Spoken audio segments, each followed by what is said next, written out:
3, 2, 1. Bonjour à tous, aujourd'hui c'est l'histoire de la science numéro 9. Aujourd'hui on est le 26 février et on va voir ce qui s'est passé dans l'histoire de la science le 26 février 1935. Mais tout d'abord, n'oubliez pas de mettre un maximum de commentaires, de mettre un pouce bleu, de vous abonner avec toutes les notifications, l'Insta et le TikTok, et c'est parti!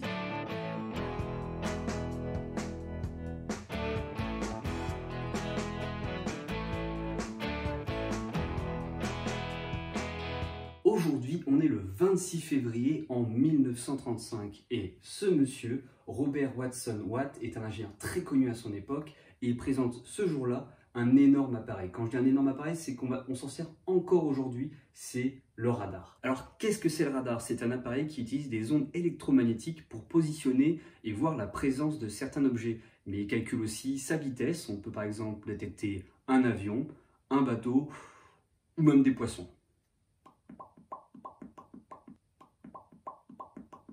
Un petit peu comme Nofferati dans Pokémon. Ouais, encore une référence à Pokémon.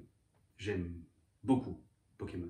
Des ondes sonores sont envoyées et elles rebondissent sur tous les obstacles puis reviennent au lieu d'émission. La mesure de la vitesse de ces ondes écho permet de calculer la distance de l'obstacle mais aussi sa taille.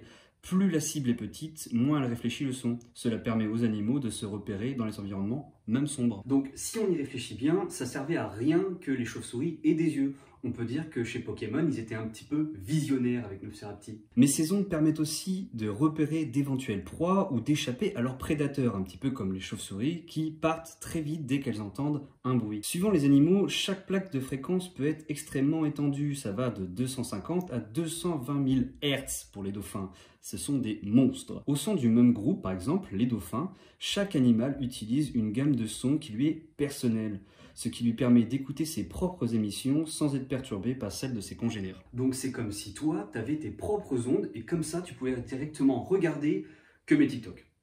#forceur.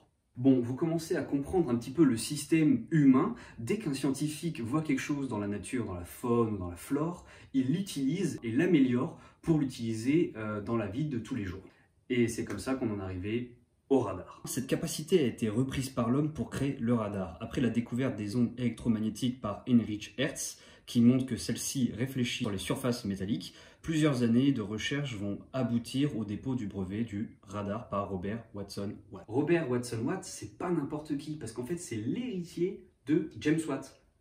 Watt, vous avez compris, hein?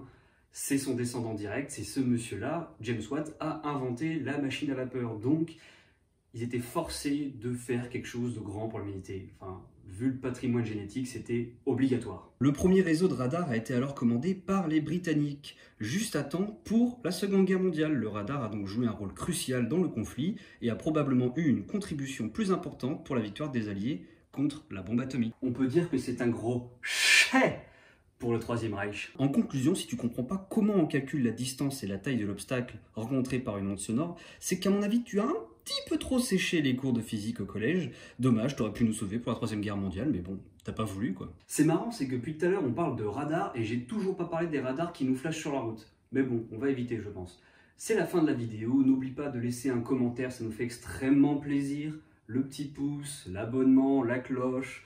N'oubliez pas de rejoindre mon TikTok et mon Instagram où tous les jours je fais une vidéo un petit peu dans ce style-là de moins d'1 minute, ça se regarde extrêmement facilement. Et je vous dis à plus pour une prochaine vidéo.